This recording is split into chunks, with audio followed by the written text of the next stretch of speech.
Yo tout le monde, c'est Simon, j'espère que vous allez tous bien. Avant que quelqu'un fasse la remarque, oui, je ne me trouve actuellement pas chez moi, je suis en vacances à la montagne. D'ailleurs, au début des vacances, il faisait beau, j'ai pu skier, comme vous le voyez probablement à cause de mes marques de bronzage. Mais maintenant, disons qu'il y a plus d'eau que de neige.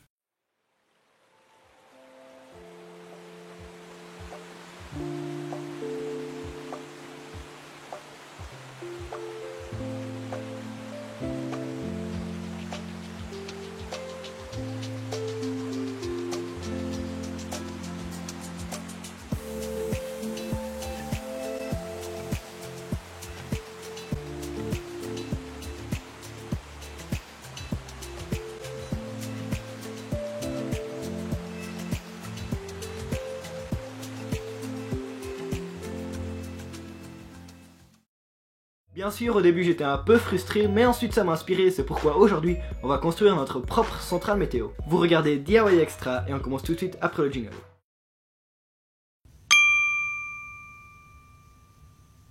D'ailleurs, je pense que c'est le moment adéquat pour vous dire que je vais beaucoup prononcer le mot pression dans cette vidéo, donc voilà, amusez-vous à compter le nombre de fois que j'utilise ce terme et n'hésitez pas à marquer vos réponses dans les commentaires ci-dessous. Mais bon, je vous laisse avec la suite de la vidéo. Pour commencer, un baromètre, qu'est-ce que c'est? Eh bien, comme son étymologie grecque l'indique, c'est un outil qui mesure la lourdeur. Ouais, c'est pas hyper clair. De nos jours, on dirait que c'est un instrument qui mesure la pression atmosphérique.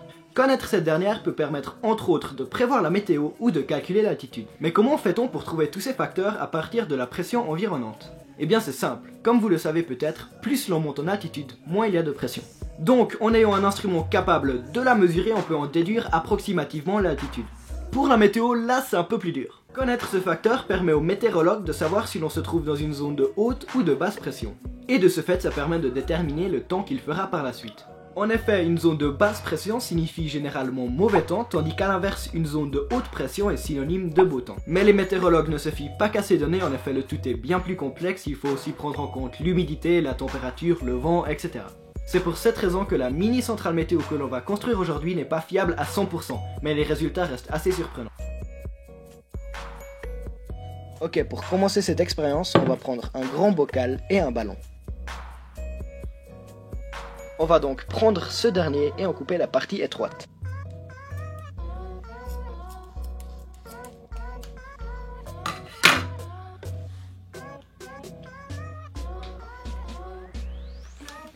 On obtient donc une sorte de membrane que l'on va placer sur l'ouverture du bocal.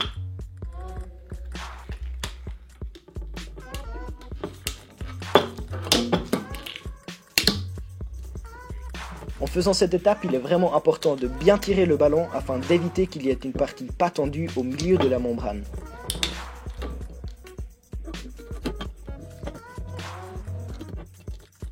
Une fois fait, on peut sécuriser la membrane en place en ajoutant un élastique.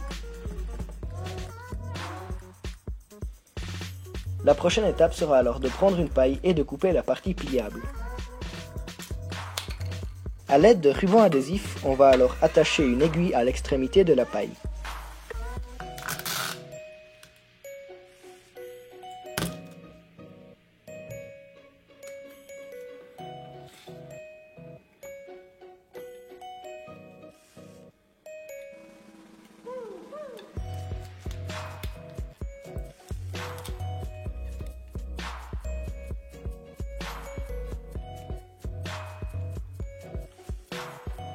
Le tout se fera alors fixer à la membrane à l'aide de colle.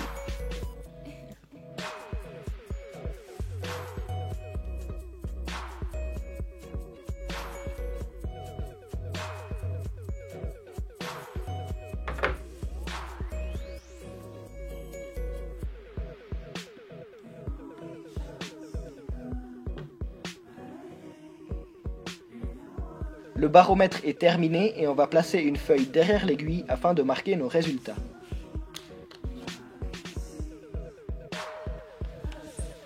Pour faire cela, on va commencer par marquer la position initiale de l'aiguille, puis revenir toutes les heures et marquer la nouvelle position.